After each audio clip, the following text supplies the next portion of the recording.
I am power, unlike any you have known. Absolute, infinite, and unrelenting. You have no choice but to prepare for a long, dark future as my subjects and my slaves.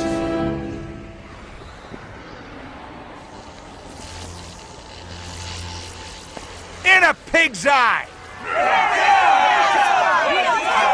This is our world, Ugly. You won't get it without a fight. You hear that, Darkseid? All right. Hey, everybody. This is Longboxer, and again, talking New Gods with Tim Callahan. Hey, everybody. I'm Jason Horn. Today we're doing issues 5 and 6, which is a lot of underwater stuff. Aquatic themed, both issues. Yeah, these are Aquaman's favorite issues, clearly. It follows on that trend that we established last time, which is that Kirby just goes in another direction. He's added now like a third or fourth direction to the direction that he initiated back in issue 1. Yeah, definitely. I did a thing this time because we talked a little bit about format on the first episode. And we've been reading this in or at least checking it out in 3 different formats. The Baxter reprints from the 80s, the omnibus from like the early 2000s, and then the huge artist edition. So I did something. I took a cue from you and tried to read these 2 issues in the artist edition. Oh, yeah?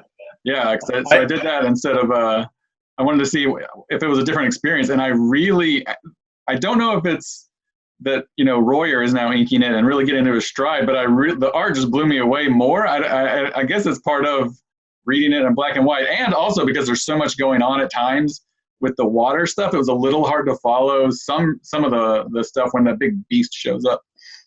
Yeah, it's the first, issue 5 is the first Royer issue, I believe, right? I think Coletta does issue 4. And yeah, Royer that sounds right. Issue 5. I actually read it in a different format because I picked up the single volume trade, which I previously did not own, but it was on sale at Amazon, like buy 2, get a third free. And I don't remember what else I bought, but I was like, well, I'm going to throw New Gods onto the pile. It's nice to have it all in your fist, just to hold on to it. It's the same coloring as the Baxter reprint, but it includes some of the backup stories that are not included in the Baxter issues. Like there's a fastback and I forget who else. They have their own little solo spotlight stories that are not included in the Baxter reprints. Interesting. Yeah, I was wondering if the Baxter reprint had everything that was in the issues. I'm not sure. I guess not, though. I guess not, because they must have been included in the New Gods. The way they're spaced out in this trade, one of them follows issue 4. So there's a fastback story that follows issue 4, and then follows issue 5, and then it goes into the Glory Boat. That's such a good name. We'll get to all that though. Yeah, it's so good. So but yeah, reading the big giant artist edition was great. Especially the fight scenes. The fight scenes just really stood out.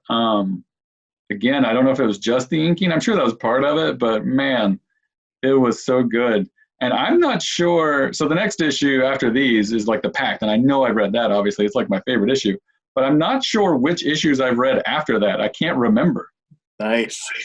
That'll be something to look forward to. Yeah, I'm in for a treat now. I'll be like getting into uncharted territory in the next few issues, I think. And those Kirby we'll talk more about the Kirby fight scenes, I guess, when we get to them. But it reminds me, I don't think I mentioned this before, probably 12, 15 years ago, maybe longer, because my kids were little. I taught a comic book course at a local writing center. And it was mostly adults who took the course. And it was they drew like their own mini comics, and we analyzed some different artists and talked about page layouts and storytelling. And we used some Scott McCloud stuff about like moment-to-moment action. But I pulled some Kirby pages into the slideshow. And one of the women, who was actually an editor of a literary magazine, she was blown away by Kirby. She fell in love with Kirby because of the way that his panels didn't have any logical continuity. It jumped from one like enormous moment to one enormous moment, and she really couldn't even figure it out. She couldn't tell what was supposed to be happening because there was not that intermediate step of a transition from one panel to the next. But she loved it. She was fascinated by it. And I think Kirby shows that off in these issues with he just jumps from a crazy scene to crazy scene from panel to panel. It's awesome. Yeah, that's great. So the first page of issue 5. This is something we haven't really talked about yet. It's one of these crazy like kind of Kirby collages, which Yeah. he didn't really do a ton of those in New Gods. He did quite a few in like the Jimmy Olsen issues.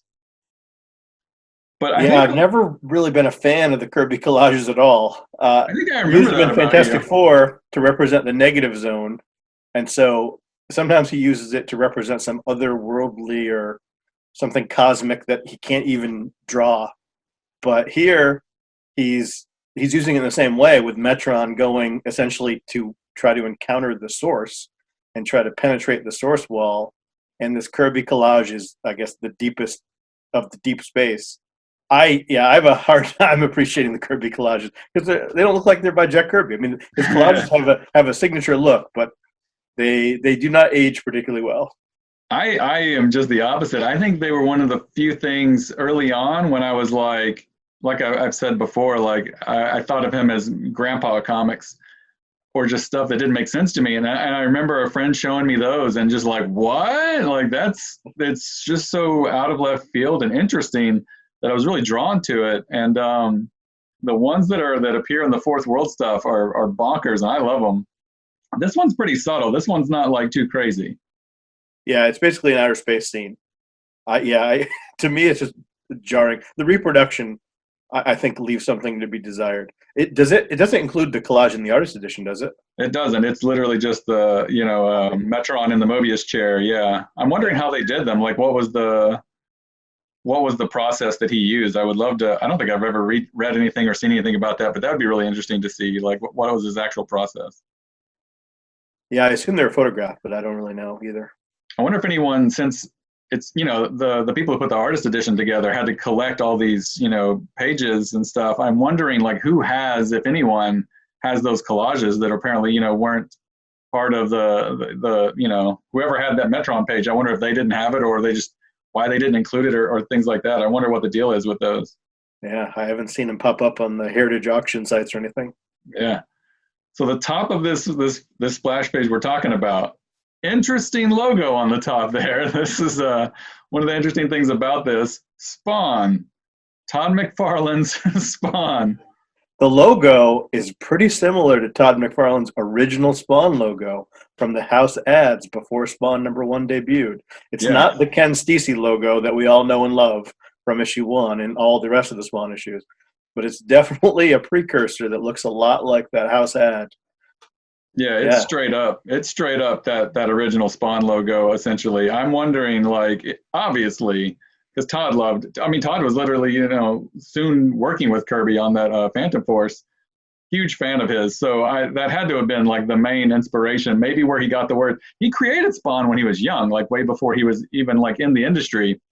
And so I'm wondering if maybe he copied, the logo when he was a teenager and created Spawn and just like kept it through. And then at the last minute, like, oh, maybe I'll pay someone to do a real logo or something. Yeah, I don't know the origin of the name Spawn. I know he was a sketchbook character that Todd used to draw all the time. But I don't know if he was inspired by Kirby's Spawn and then just decided to go with the Hell Spawn route.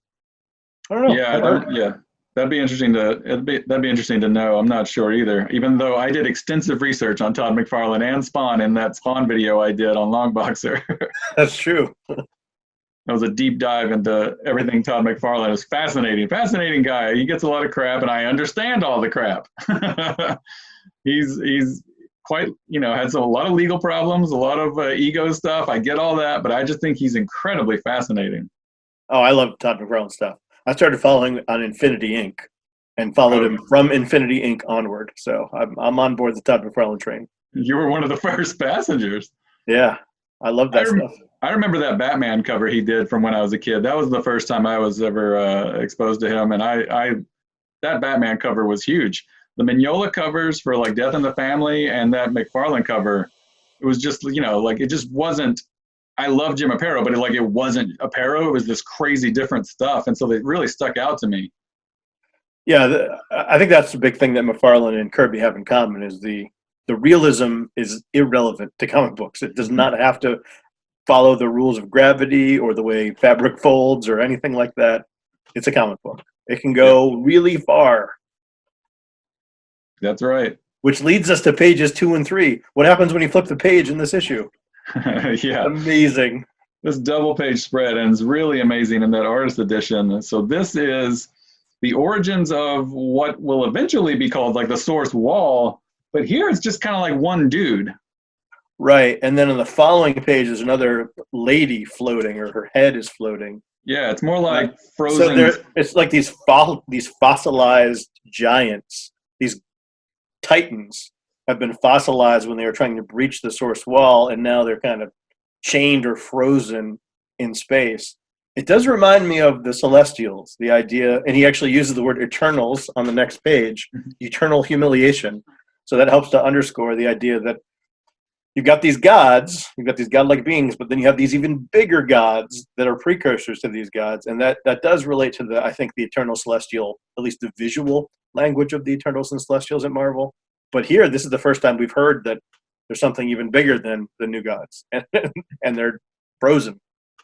Yeah, that's interesting. Like, because it doesn't seem like these are just the remnants of the previous, the third. This isn't like people from the third world. It seems like these are just different beings, celestial, like, powerful beings that tried to do what Metron is doing. He's trying to pursue this like nirvana state of all knowledge, of becoming this all-wise being. And there is a barrier between him and that, and that's what this source wall becomes. It's like the ultimate pursuit of this forbidden fruit of knowledge from whatever the tree of life, that the source has to offer. It costs you, you're eternally like locked into this wall. One of the things I find interesting is I think a more traditional storyteller would have done this scene in a way where Metron is trying to breach the source wall and fails trying. He doesn't even try. He's just exploring. He's checking it out. He describes why he's not trying to breach the source wall, but he doesn't fail because he knows better. I thought that was a pretty interesting thing for Kirby to do, have him pull back instead of trying and failing. Yeah, it doesn't really tell like a story. It's just more like a little presentation of his goal and like what it could cost him. But they don't really go into like, that could be its own series. Like Metron's journey into to reaching this nirvana state of knowledge could be its own series, but it's just like 2 pages that Kirby just doodled. And last time we saw Metron, he was bopping around with Isaac in his chair, his Mobius chair. And apparently this is more dangerous than dinosaurs and volcanoes because Isaac is not with him on this journey. Yeah, he returned him. And so it just kind of, it becomes like a huge thing in fourth world lore post Kirby. Like people go back to it time and time again. Like there's always, for a time, like Darkseid gets imprisoned in the wall, and like there's a lot of people were very, very taken by this idea and use the source wall a lot in their post Kirby stories of the fourth world stuff. Yeah, and as far as I know, this is the only appearance of the quote-unquote source wall in Kirby's work. And it's not a wall. It's just a floating dude on a rock and then a floating head. Yep. Yeah, I guess it's just like kind of debris, and maybe there's more of it that could constitute a wall. But yeah, I'm wondering, well, like who made it the wall first? Like, what was that deal? I'll have to do some further research on this topic. Yeah. So the other interesting thing is, so Metron talks about these celestial beings that pursued this and failed. And then he returns to New Genesis, and it says specifically to the point of contact with the source, Highfather's staff. And I thought that was interesting. First of all, like, it's kind of interesting that Highfather's connection to the source, the god of the gods, isn't like some technological contraption like the mother box or something like that. It's like this biblical type of very ancient, just wooden staff. I thought that was kind of interesting. That is interesting. He doesn't do a lot with that whole idea of nature versus technology in the series. I guess it permeates the whole thing if the source is just pure nature, pure essence. But he mostly explores technological phenomenon in the rest of the series. So that is a good point. Yeah, I like that. Yeah, they don't really do much with it, but it's just, that's what ends that scene is he just shows up and he needs to talk to Highfather and about the source and use his staff. I don't know where that goes. But then we find out that Dave Lincoln has been working for the police officially, which means Orion has been on official police business with this 4-door on. we're introduced to terrible Turpin. That's right. Very legendary character in the Superman animated series, based on Kirby in that series, and in this, just kind of like an old man, old Yeah, an old grumpy man cop. who, in Final Crisis, he plays a significant role because, again, Final Crisis by Grant Morrison and J.G. Jones is in some way a retelling of New Gods with a different fabric almost. But Turpin in the animated series, the Superman animated series, Turpin's a Kirby analog. He's drawn to look like Jack Kirby. Here, he's just an old man who's watching some kind of VHS tape of Orion on the most crazy Kirby contraption you've ever seen to watch TV on. I was thinking, like, is that some New Gods tech? And nope, I think it's just Jack Kirby drawing, like, like what he thinks cops in the Jack Kirby universe. All technology looks like this. Like, this is just what the cops would have. But yeah, it's some crazy device. But he's watching Orion. I don't know how they have footage of Orion. I guess it was like they had a camera in that inner gang bust up, I guess. I don't know. But yeah, so he starts talking to this guy. So the cop, what's his name? Like the cop who's working with the Orion gang? Dave Lincoln, smoking a pipe the entire time. Very Yeah, but Turpin's eating a sandwich in his first appearance. That's great. Yeah. He's just chomping on a sandwich. I really like the way he draws and Royer inks Turpin. He looks so good. He does. But yeah, so he goes back to the to the Scooby gang. Lincoln does. They all have to introduce themselves again. And yet again, the old man brings up, he says, playing with gangsters is a great hobby for an insurance man like myself. And let us underscore the fact that he is an insurance man is never relevant to any story ever. Yeah, no payoff. There's no. It's just, and he bails. He's just like, I am too old. Like the Scooby Gang is like trying to figure out, what are we going to do? Orion's, off fighting, Deep Six or whatever.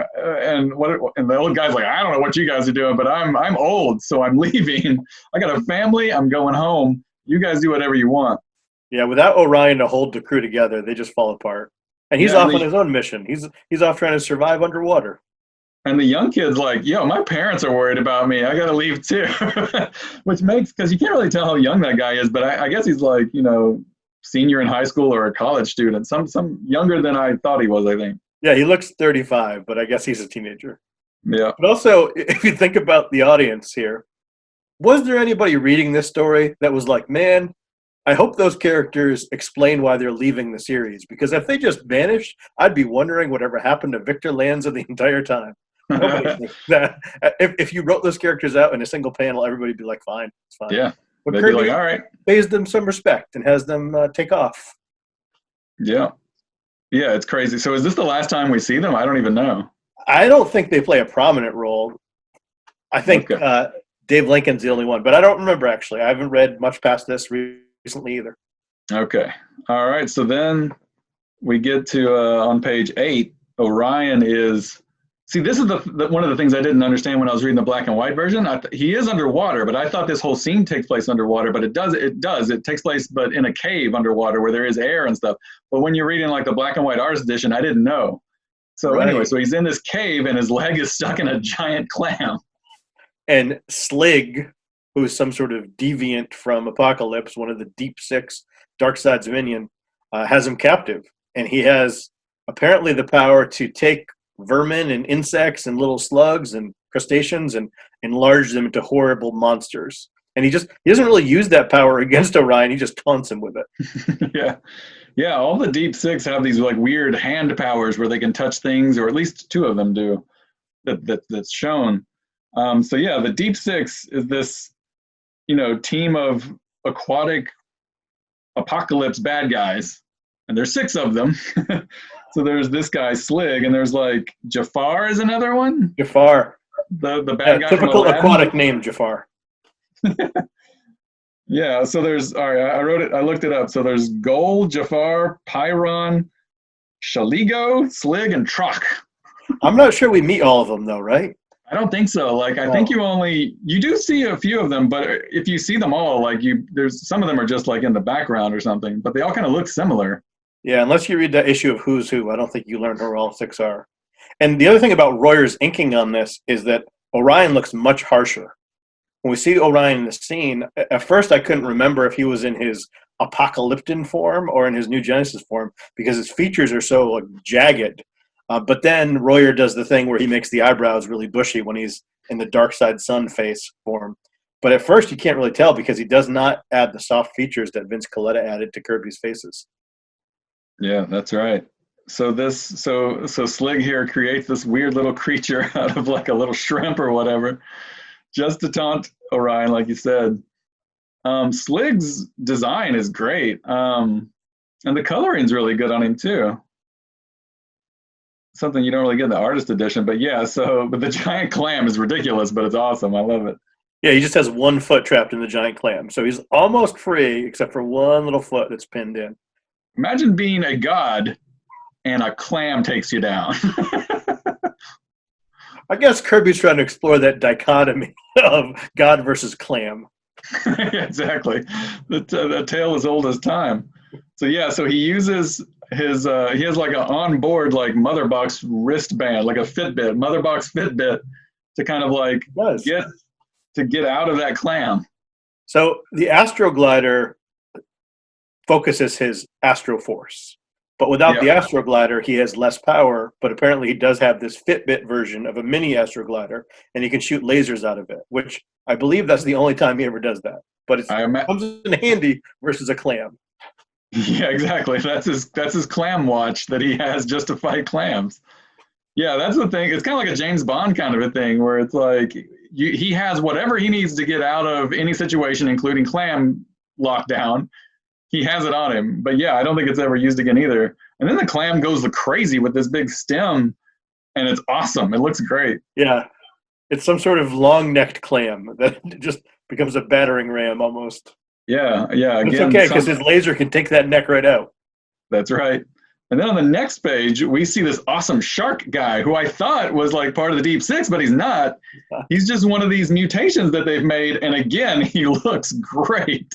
But he looks adorable. I think if you were to say, oh, he's like got the head of a shark and he's drawn by Jack Kirby, you'd be like, oh, that's awesome. And it is awesome, but he also looks pretty cute. He's not really menacing. He's adorable. So he has a small little fight with him that doesn't really mean anything. He could have just fought another Deep Six guy, but Kirby was like, just threw this in. But then he sees on page 13, so Orion sees like the empty husk of whatever this has spawned, this great behemoth, Leviathan thing. And so he's a little worried. That's a big splash page of just an empty shell, yet still looks really awesome because it's Kirby. Yeah, it's some sort of giant stone harness. It looks like stone anyway. It's floating. So it's a floating stone harness. Yeah, or like a gestation pod or something. Empty. Like, yeah, it had to like grow in there. And then, so then he leaves. So Orion leaves this cave. And then I guess he fights one of the other ones? Yep, I guess real quick. Yeah, that one's, well, I don't even know which one that is. Kirby wants to get him out of here at this point. He's like, all right, we got to move the story along. Yeah, so then it goes to the hospital where Turpin is like, I guess he's talking to one of those cops that was like blown up on the dock where they took out like Seagrin, and he went back to be with the source, and it blew up. So this guy's all bandaged. Yeah, it's pretty unusual for Kirby to have a scene transition in the bottom third of the page. He doesn't do that very often. I thought the same thing. Yeah, that's interesting. He cuts from the undersea battle escape to a Metropolis hospital for 2 panels at the end of a page. He does, like, he has some inset panels sometimes, and like he had that inset panel of Highfather when Metron was ruminating about the source. But this is an actual scene transition, and I can't even think of a previous issue of New Gods that had that kind of transition. Usually it's a brand new page, or even a page turn often. Yeah, usually a page turn, yeah. And it's interesting. Is this the first time that they've specifically said that it's Metropolis in New Gods? Because I know like the Intergang stuff, it was set up in Metropolis and Jimmy Olsen, but I was thinking like they hadn't actually spelled out that this is all taking place in Metropolis until now, but I'm not sure. Yeah, I don't remember reading that either because there's so few connections to the DC universe in the New God series proper. So this is one of the few direct references to DC specifically. Yeah. And so then another transition, like from on page 15, from that hospital scene with Turpin to the two of the Scooby Gang that are left, like in the apartment, and then Calabac just shows up and is here for a while because they don't really go back to this for quite some time. Yeah, Calabac's kind of got the whole place to himself because Orion's busy still underwater. Yeah, it's kind of weird. It just kind of hangs. It's just kind of like Calabac shows up. That's all you see of this for a while. Yeah, it's weird. And then Orion found his astroglider, and so now he's going to be able to fight his way out. That's right.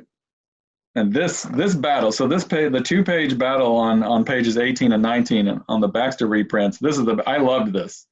This is so good, especially on page 19, that panel of Orion grinning and when he's like ripping apart Slig's mother box. It's a demonic look on Orion. It is, and he revels in war. He does. Yeah, that's really great. And it also shows like the bad guys again have these mother boxes. Whoever was doling out the mother boxes, both sides got them. And yeah, do you have to be considered a new god to get a mother box, or does everybody on both planets have a mother box? Yeah, it seems, and since the mother boxes are tied to the source for the new gods, I assume that's the same for the apocalypse gods. So I would like to know what is their connection to the source and what is their opinion of the source, stuff like that. I don't think that's ever explored, but that would be interesting to know. But on this page, it implies that the mother boxes are sentient. Yeah. The mother box chose to die when it was separated from Slig, as if it was in servitude of this foul creature. But I don't know that the mother boxes are necessarily sentient in other appearances, even in the series. I feel like maybe I thought of them as sentient, but I'm not sure if that's from other comics and stuff. But yeah, it does. It ends. This is so good. The last panel after that crazy smiling thing, it's literally screaming. Orion is killing this sentient mother box, and it's screaming. Yeah. And then he says, "It's sad. War is terrible and sad." When even such a wonderful mechanisms must pay for the flaws in us. And then later at the end of this page, he says, "She's gone, Slig. When she couldn't serve you, your mother box chose to die. She loved you, Slig," and then laughs. I love that. Yeah, he's a maniac now. This is Orion unleashed, untethered from the Scooby Gang that was keeping him grounded, apparently. Yeah, and so one of the things I was wondering, and I was going to talk about it later with Lightray, but I'll touch on it now too. So there was no war that in Orion and Lightray's lifetime. So they've known peace, but Orion is this. They call him the dog of war. He's because he's just always so grumpy all the time, I guess, or maybe he's been training for war that he's just never experienced. So maybe this is the first time he's really gotten his hands dirty, and he's just reveling in it in these pages. That's a good point, because you think of New Genesis and Apocalypse being at war because that's the backdrop, but they haven't been at war since Orion, as we'll find out in issue 7, since Orion was swapped for Scott-Free. So there's been a pact ever since. So it's been a generation of peace between the two planets, and yet it does seem like they've been at war, and that this is the context of the series, but it's not. Good point. Yeah, I'm wondering how much of that was. Then this could be again we talked about in the first episode of just us reading into it, but so Kirby's generation fought in World War II and Korea. I don't know if Kirby fought in Korea, but I know that generation, the same generation that fought in Korea, and then there was peace for a while, and then the Vietnam War starts, and so maybe that is kind of an allegory for all this. I'm not really sure. Again, that's kind of us reading into his intentions, so who knows? But yeah, there's definitely some theory that Kirby's constantly working out his wartime experiences in the New Gods specifically, and maybe all of his comics. But again, I don't know how much that biographical criticism matters, but I know he never really spent time exploring his war experiences. So he drew war comics, but they weren't anything like his own experiences. So if he is going to explore them, it would be through these allegories, I would assume. Yeah. And so then like we've been saying, there's the final actual view of Orion's crazy face, his apocalypse true face, inked for the properly maybe for the first time, and he's just got like Andy Rooney eyebrows. It's crazy. He's still got that part in the middle of his hair though. That's right. Yeah, and he has more like a Prince Valiant cut after he's prettified by the mother box. That's right. And so yeah, and that kind of and then he kills Slig. Like he's just like laying waste. Or is this a different one? No, this is still Slig. I think that's Slig, but Yeah, he's colored differently now. He has a different color scheme. Barely, well, not really. His undergarments have been revealed as his armor has been chipped away by Orion's pummeling. That's right. And so yeah, so he throws him down this pit, which doesn't seem like it would kill him, but maybe it does. Yeah, he says it's done, Slig. It's done. Slig has paid the price he exacted from others, so it sounds like he killed him. Yeah. And then Orion is just like hunched over in his astroglider, like in the water. That looks great. Yeah. Well, those final two panels on page 21 look great. The double lighting on Orion's face, his heroic pose, but he's also like, he's not a good guy necessarily. Yeah, he's a dog of war. Yeah, this issue kind of shows he's a little rougher than maybe you thought, because I don't think someone like Silver Surfer would be ripping like killing a sentient life form and then just laughing that it had loved its master or whatever. Yeah, the other Kirby heroes don't tend to act that way, right? You have the Thing, who's probably the closest to the monstrous hero, but obviously Stan Lee wrote the dialogue there. But even in Kirby's notes, I don't think the Thing was ever reveling in destruction the way that Orion does. So it's pretty interesting to think of a protagonist of a series that is potentially so unlikable. In this issue, you're rooting for Orion, but he's not necessarily as heroic as you might think he would be. And maybe the Hulk would be like the closest to that, but even the Hulk is like a kind of a sympathetic most of the time, and kind of like not in control completely, at least to some degree. So, but yeah, that would be like the closest thing I could think of. Yeah, I think the Hulk's a good analogy. That duality is certainly present here. Yeah, and but then the final page, whoa, the glory boat. Yeah, it's great. It's this one. So this crazy looking creature was a little, like I said, a little harder to comprehend and get my arms around in the black and white artist edition. But in the colored version, it's this giant pink whale thing with spikes coming out of it. It's amazing. With a blowhole. Some sort of ram or hammer beneath its neck that it uses to smash into boats, as we'll soon see. It's quite a design. It is not your typical behemoth. Yeah, it's definitely crazy. It's definitely Kirby and definitely crazy. It looks kind of like that, sort of like that big giant green, like crazy, whatever, like Hot Wheels mobile that was in Jimmy Olsen. Do you remember that thing? That big? Yes. It looks kind of like that, but like a water version of that and pink. Yeah, and then he goes right into the next issue with like a seamless transition. It's as if it's just a continuing of the same shot, which he doesn't usually do. We talked about earlier, he usually jumps from moment to moment, but here the camera just pans and the behemoth goes right past us, right towards the glory boat. Yeah, that's something we've not seen, where it's literally, this picks up like seconds later, which we haven't gotten. And I'm wondering if it was just because he was drawing, like he didn't like stop that, he just kept drawing. Yeah. And so that's why it's so seamless. I wonder if that's it.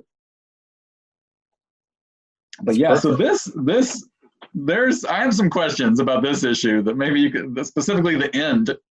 It's a little odd, and I don't really understand what he was going for, but we'll get there. But yeah, so the behemoth, there's this big, on page 2 and 3, this big, huge 2-page spread of this giant monster destroying a boat, which is really good.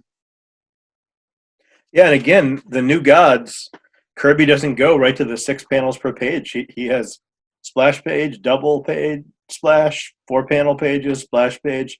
He's got this rhythm that is just an epic rhythm, different than his other series at the time.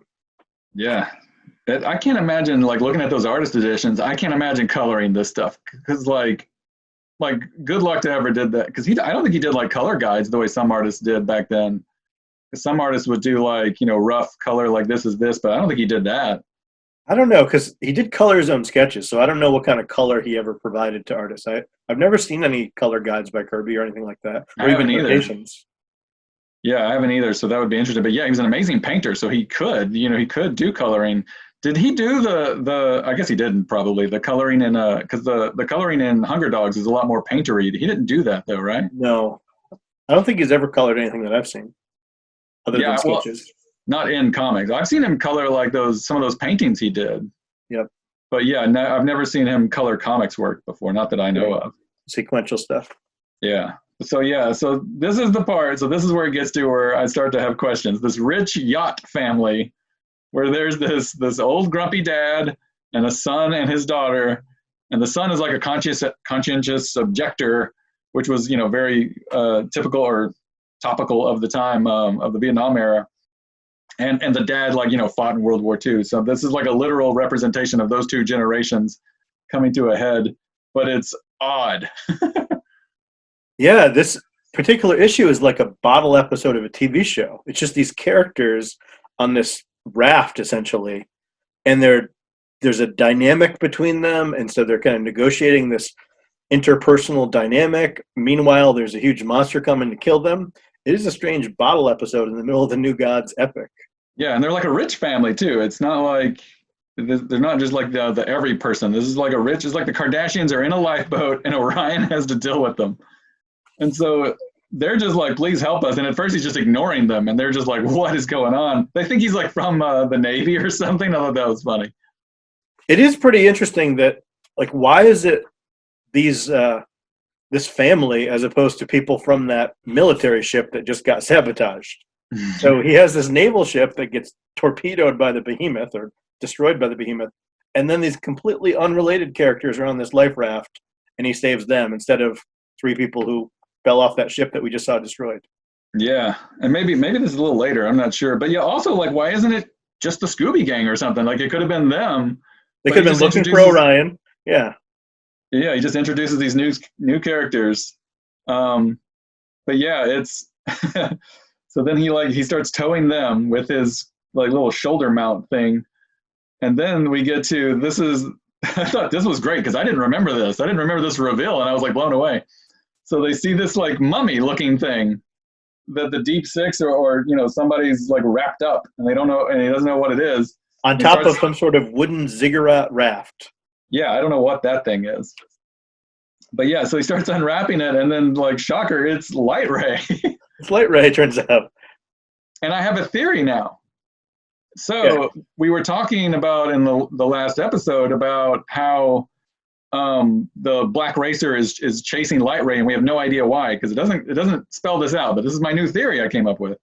So in the first issue, I think it's the very first issue of New Gods, the Source is like writing on the wall and telling like Orion, you have to go to Earth and then go to war, and Lightray wants to go with him, and Highfather forbids it. He says, no, do not go. You're not allowed. You've never seen war. You're too, you're not ready for this. But he goes anyway. And that's why maybe he was on his way to Earth to get wrapped up in all this, and he defied Highfather, and maybe that's why the Black Racer was after him. That's my new theory. I like that theory. So Highfather put out a hit on Lightray because he violated his decree. No, I like this idea. Yeah, well, he's defying the fates, right? Because Highfather is channeling the fate and the source wall, but again, it goes back to that contrast of free will versus determinism, and the anti-life equation is lack of choice, and Lightray made a choice, but maybe he is being punished for it. Either way, he ends up wrapped up like a mummy on top of a floating wooden ziggurat, just in time for Orion to rescue him. Yeah, and he's very happy. They're very happy to see each other, and these poor humans are just like more confused. Yeah, it's great. So he saves these guys, and then like Lightray starts getting this plan together, and there's this crazy weird monster thing on page 11. But didn't you think the dynamic between these castaways was not a father-daughter-son dynamic? Like, it definitely seemed like it was a father-in-law or a daughter-in-law. It seemed like it was supposed to be a couple and then a father of one of them. But in fact, they're siblings. But just the body language, it doesn't strike me that they're a family. It strikes me as an awkward relationship. Yeah, maybe. Well, maybe that's his commentary. Like every other family in this book is not normal and has issues. So yeah, I don't know.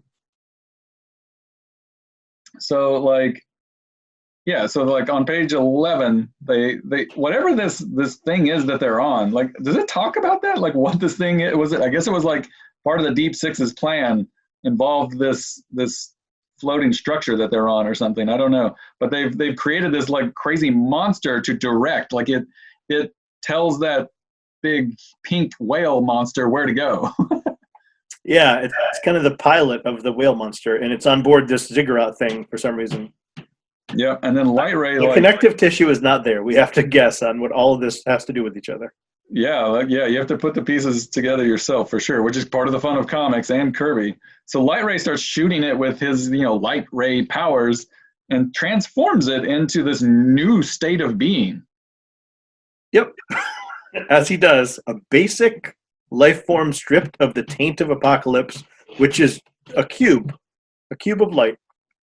So yeah, like, so what is this cube he turns it into? Like, what do you think this is about? I guess he can create with his light ray powers. He can essentially purify things and distill them to their essence. I don't know that he ever exhibits that power before or after this, but he somehow is able to do that, and that's really all I know. They're going to use that to power the climax of this particular story, but I can't really make sense out of it either. Yeah, it definitely like doesn't. It doesn't. You don't see anything like this before or after. So yeah, it is kind of strange.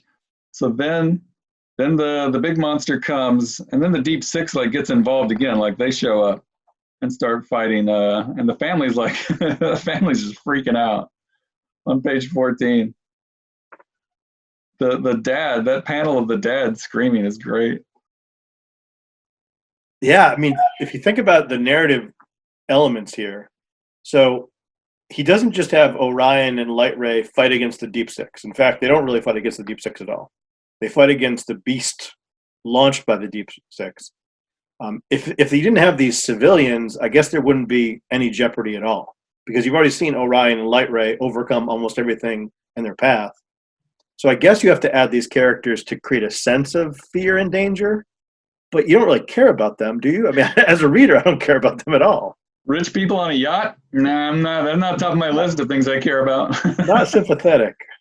Yeah, it is kind of interesting that if they're the stakes, they're kind of annoying, and just they have more conflict, with each other than they really do with the Deep Six almost.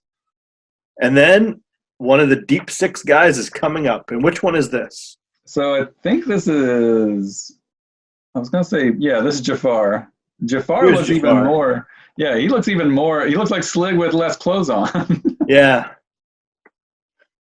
So Jafar's coming out of the water, and there is a bit of a Lovecraftian aspect to these characters. Like they're these aquatic, weird, almost unexplainable terrors that come out of the depths. It reminds me of some of the Lovecraft fishmen, and I don't know if Kirby was influenced by that stuff at all, because I don't necessarily see that in any of his other work. Yeah, I don't either. That's interesting. So then, the Lovecraft stuff plays pretty heavily in the early issues of Dr. Fate. If you ever read those very earliest Golden Age Dr. Fate, it reads like a little bit of a Lovecraft adaptation for some of the monsters in there, and it's heavy-handed adaptation, but it's a Lovecraft influence. But yeah, I don't remember. I'm thinking about other Kirby comics. I don't think there's any I would be surprised if he even knew who Lovecraft was, honestly. Yeah, I don't know. I've never thought of a connection between the two, but yeah. So the son, the conscientious objector, takes action and sacrifices himself to save his annoying father and sister. He actually takes on, the Jafar, and it does not go well. Right, but he doesn't get torn apart, and he doesn't get bludgeoned to death. Instead, his face turns into blank metal, which I did not expect. Yeah, it's another Kirby's surprise. He gets turned into the Silver Surfer with no mouth and no eyes. Yeah, it's crazy. But I guess it just seems like he died though. Like this was just a way to kill him. It's not like he just like. It seems like he's literally just dead, but like his dead body is like shiny metal now. Right. With a blank face and no features. But the other thing that confused me as a reader, like I can understand symbolically what's going on, and I can see at this point in the story this character sacrificing himself and effectively dies, but not in a gruesome way because it's a comic book for kids. But the face of this guy looks like Dr. Bedlam. Is that his name from Mr. Miracle? The Apocalypse character who can move his consciousness from android to android or robot to robot. It looks a lot like those blank face robots that he jumps to. So I was like, why would Kirby make it look just like that? Unless, whatever. That's just how he draws blank face people. yeah. I don't know. That's funny. I didn't think about that. So then Orion starts fighting. So I guess because Jafar gets huge, right? So did Jafar make himself bigger? I don't know that he really gets that much bigger, or it's just the angle. Well, look at on page 18, Orion is tiny next to Jafar. He's blowing Jafar up, but Orion looks tiny. I think Jafar's in the foreground, okay, and Orion's in the background, and it's supposed to be foreshortening of that laser blast, the astro blast. But you're right, he does look enormous. It looks like he's the size of almost like Galactus size, and Orion is this tiny little fly zapping him. I think that's supposed to be perspective, though. Yeah, that makes sense. Usually I'm not that confused by Kirby stuff like that, but yeah, I think that one's a little odd. I don't know if it works as well as most of his stuff usually does. So then the family is mourning their son, but then yet again, Lightray's got an idea. Lightray is just full of ideas in this issue. And he hasn't really done much other than fly around and he did that crystal thing with the Black Racer, but that's about all he's done so far. And now he's just doing all kinds of stuff. Yeah, he's very useful. So it's a good thing he assisted Orion on Earth, turns out. Yeah. So he grabs the dude, puts him in this machine, so the terrible monster thing that was directing the other terrible monster, Lightray turned that into this just new pure cube of good energy stuff, and then he takes this guy, the dead son, and fuses him with that to create yet another new thing. Crazy. And then essentially they're creating some kind of super weapon here using the distilled essence of a squiddy type squirmy monster and a dead sun. That's usually what you use to make a bomb. Yeah. And they put the sister on Orion's astroglider. She flies away. And wait, I want for the record to know, I believe this is the last time the astroglider appears in the whole series. Oh, interesting. I don't think we see it again. And I'm not sure we ever see the sister again. But the astroglider never appears in these 11 issues after this. Are you positing that maybe she took the astroglider and became a superhero herself, and her story is just never told? But he was probably going to get to that. He was going to get to that, and then he got canceled. That's right. So that's crazy that you never see it again because you associated with him for so much, and we're barely halfway through the issues that were made. I'm almost positive he doesn't write it again for the rest of the series. Well, that's a bummer, but okay, I'll deal with that.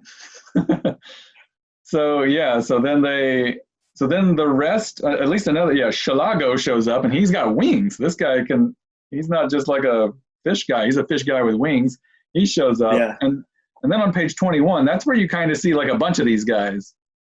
I guess you see all of them he's just Orion's just knocking their heads together like the Three Stooges at the end of page 21.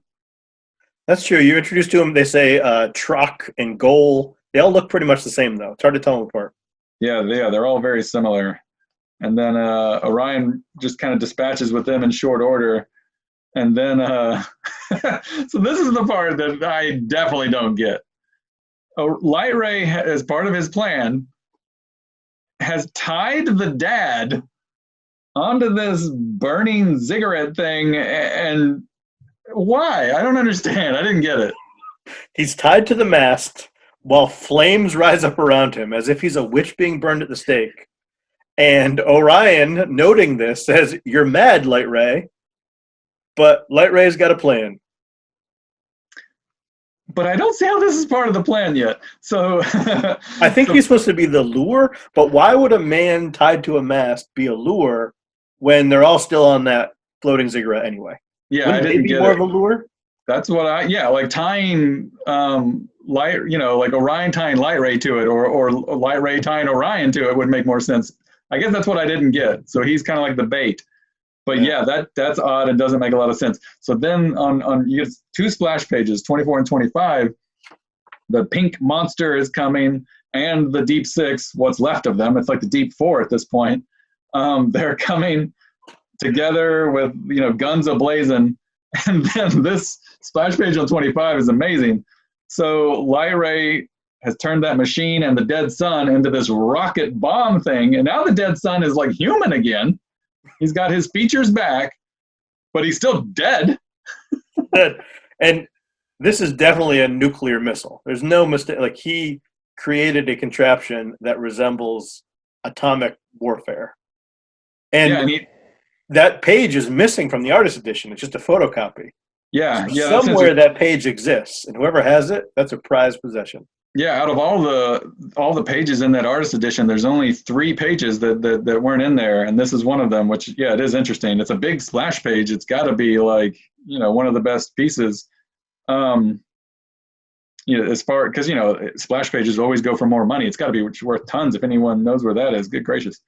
So yeah, but you're right. So this is like literally an atomic bomb. I love Orion. Orion's just like, let's do this on that splash page. Well, the narration at the top says, "What Lightray has imprinted on the life cube is now fully grown, and it carries in its glistening warhead the living, the dead, and the fiery trumpets of the source.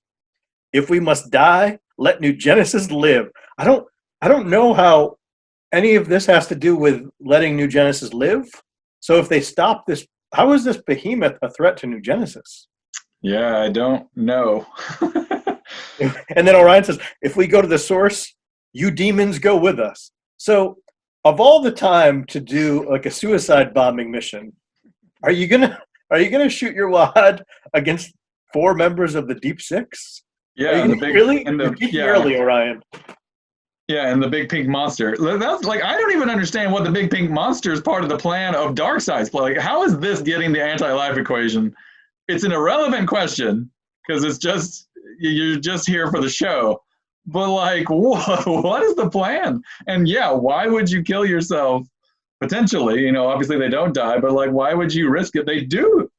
Like, I mean, they just wiped the deep 6, the deep 4, or whatever at this point, and the pink monster wiped off the face of the planet. And who knows what other damage this caused to the ecology here on Earth. But yeah, like, why was this worth it?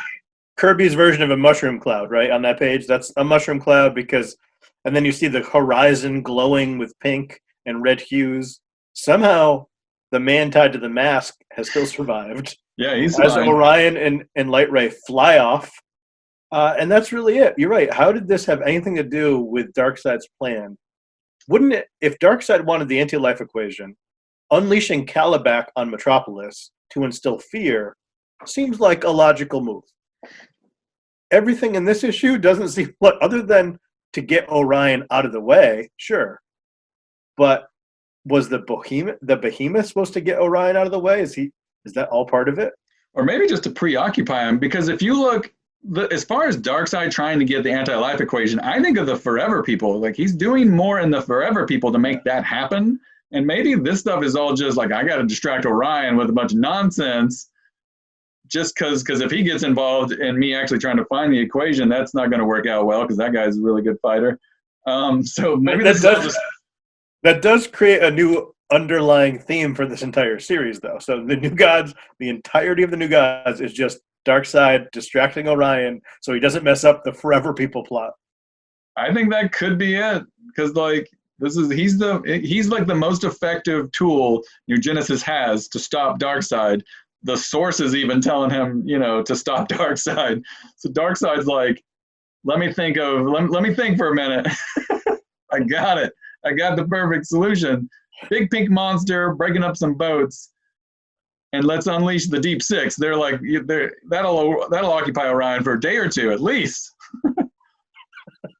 I believe you've cracked the case on this one.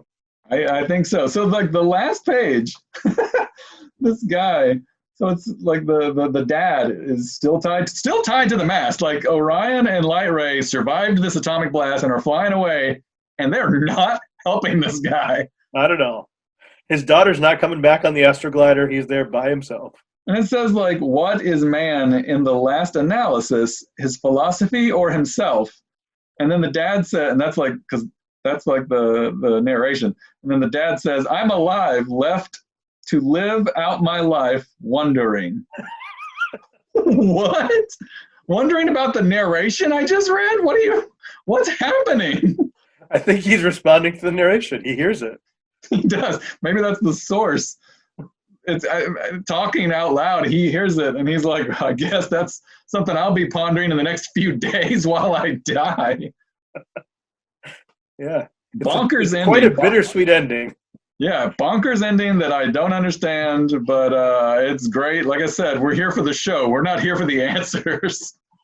There's so much beautiful artwork in these two issues, though, and the fight stuff with the deep six is really cool. It's the best. I think this is the best artwork we've had so far. I think the next issue tops it, but this is the best art so far, and not even just the inking. I think it's just the best. Like the galactical, like the introduction of New Genesis in the first issue. That whole first issue is really good. I was trying to think of like, man, if that first issue was inked by Royer, it would just be so good. And we've not even talked really about the cover designs. The covers.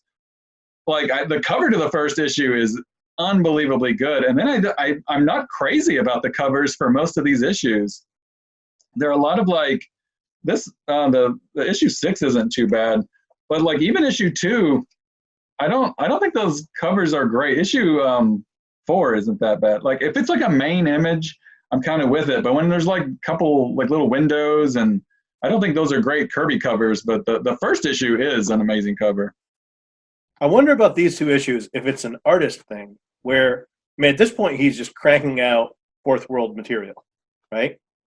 So maybe he just doesn't want to do perspective for cityscapes. I mean, if he has Orion fighting in Metropolis, that's a lot harder to draw than Orion fighting in a cave or fighting on the sea in some weird ziggurat that can look like anything Kirby wants it to.